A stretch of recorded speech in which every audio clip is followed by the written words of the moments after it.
Entonces, él usa, hermanos, las maquinaciones para realizar su obra. Entonces Pablo nos advierte, dice que cuidado contra nuestro enemigo Satanás, y dice, porque no ignoramos sus maquinaciones. Entonces lo primero que tenemos que saber, ¿qué cosa es una maquinación? ¿Qué significa el vocablo maquinación? El vocablo maquinación, hermanos, es un plan oculto que tiene como propósito destruir o obstaculizar la obra de Dios. Entonces, cuando Satanás usa alguna maquinación, se vale de un plan oculto, y como es oculto, no lo revela. Simplemente lo pone en acción y lleva como propósito obstaculizar o destruir la obra de Dios.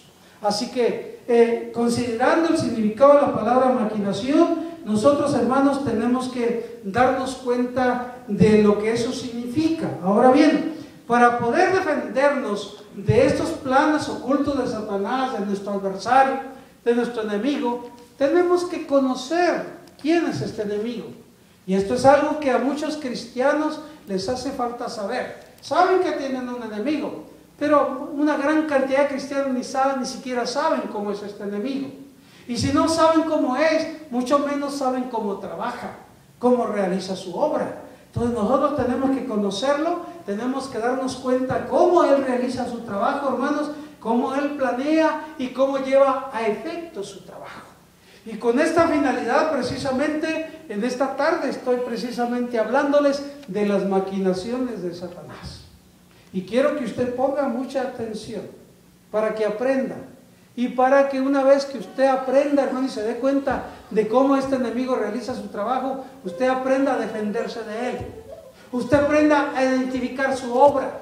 Usted aprenda, hermanos, a saber todo lo relacionado acerca del cómo él trabaja. En primer lugar, hermanos, tengo que decirle lo siguiente, que debemos de conocer, hermanos, que siempre Satanás realiza su trabajo ocultando su verdadera personalidad. Se lo repito, siempre Satanás realiza su trabajo ocultando su verdadera personalidad. Aleluya. Él nunca se presenta como es. La mitología lo pinta como un ser muy parecido al Chapulín Colorado. No más que en lugar de antenitas de vidil, lo pintan con cuernos.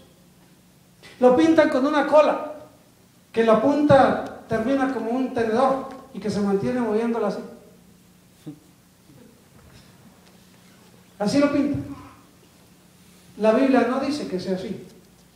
La Biblia solamente habla, hermanos, de que cuando él se convirtió en diablo y juntamente con él se convirtieron en un montón de ángeles que le siguieron en su rebelión contra su creador, se convirtieron en monstruos. Y son monstruos tan tremendos. Si usted quiere tener más o menos una idea de la monstruosidad que tienen, nada más lea por ahí en el capítulo 8 del libro del Apocalipsis, en el capítulo 9 del libro del Apocalipsis. No lo lea ahorita, no se ponga a leer ahorita, pues ya me va a seguir escuchando, nada más le estoy dando el capítulo. Léalo en su casa y va a encontrar ahí una personificación monstruosa, hermanos, de estos seres malignos. Y cuando la Biblia pinta a estos seres malignos allí en el capítulo 9 del Apocalipsis, usted más o menos se va a dar una idea de cómo es este ser en su verdadera personalidad. Pero cuando él realiza su obra aquí en la tierra entre nosotros, él no muestra su verdadera personalidad, hermanos. Él desde un principio, hermanos, ha utilizado intermediarios. La primera vez que la Biblia nos habla de su intervención en la tierra, realizando su trabajo, la tenemos ahí en el capítulo 3 del libro del Génesis, que quiero que vayan conmigo y veamos lo que dice. Génesis capítulo 3. Yo quiero que digan amén, hermano, porque ustedes sí. Amén. No les voy a pedir dinero prestado, hermano, para que estén tan serios.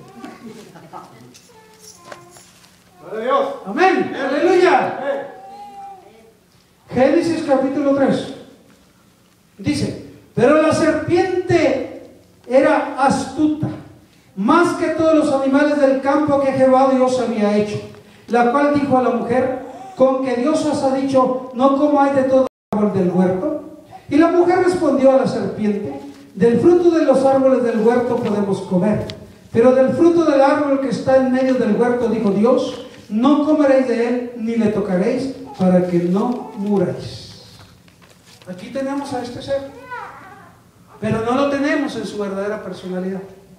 Lo tenemos incrustado en una criatura terrena que Dios había creado, que hasta ese momento, como se les he venido enseñando en el curso de evangelismo, hasta ese momento era la criatura más llamativa de todas las que Dios había hecho. Era la más hermosa, la más graciosa, la más llamativa.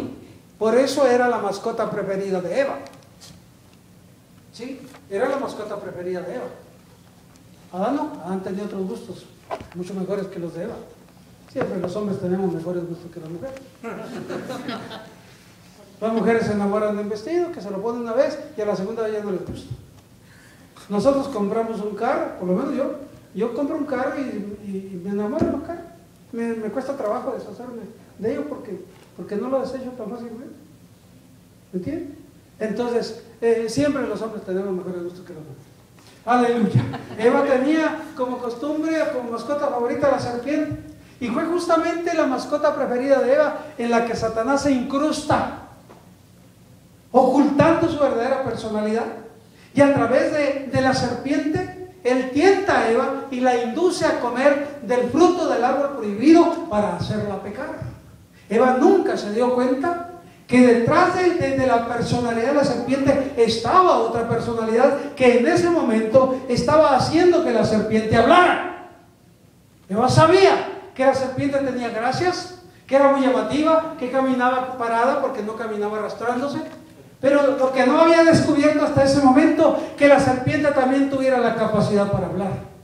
Entonces cuando la serpiente habla, Eva se sorprende y hace que le ponga atención. Y Satanás logra, utilizando la criatura de la serpiente, su objetivo de hacer que Eva comiera del fruto prohibido y posteriormente le diera a su esposo Adán y los hizo pecar, haciéndolos caer del pecado y por consecuencia trayendo la muerte. Entonces ahí vemos cómo desde un principio Satanás, ocultando su verdadera personalidad, logra sus propósitos. Otro ejemplo bíblico. Veamos ahí mismo en Génesis, el capítulo 4, denle vuelta a la hoja y veamos el capítulo 4, y para no leer todo el capítulo, porque es largo, vamos a ver el versículo 8. ¿Lo tienen? Amén. Y dijo Caín a su hermano Abel: salgamos al campo. Y aconteció que estando ellos en el campo, Caín se levantó contra su hermano Abel y lo mató. Aquí tenemos como una vez más, ocultando su verdadera personalidad, se vale de una persona, en este caso de Caín, el hijo mayor de Adán y Eva. ¿Para qué? ¿Cómo lo hizo? En el Nuevo Testamento la Biblia nos dice que Caín realizó esta acción terrible porque Caín decidió ser del maligno. Caín decidió que su vida fuera conducida por el maligno. Y entonces lo primero que pone, ojo, porque quiero que aprendan, lo primero que pone en el corazón de Caín es odio. Odio y envidia. ¿Contra quién? Contra su propio hermano. ¿Por qué? Porque ambos habían venido a presentarse delante de Dios, pero traían una ofrenda diferente. Mientras Caín traía una canasta llena de los frutos de la tierra. Y no crea usted que era, algunos dicen, Dios no aceptó la ofrenda de Caín porque traía de lo peor. No, trajo de lo mejor. Lo mejor que Caín pudo cosechar, eso trajo a Dios. Pero Dios no aceptó su ofrenda. Mientras él traía esta ofrenda, Abel venía cargando una oveja, la más gorda de sus ovejas. Y Dios aceptó la ofrenda de Abel y rechazó la de Caín. ¿Por qué rechazó la de Caín y aceptó la de Abel? Eso se lo voy a enseñar después. Ahora lo voy a dejar con la incógnita. Si quieres saber por qué, pues venga por allá un domingo del mes de enero del 2013. Porque en diciembre no le voy a decir nada. ¿Me entiendes?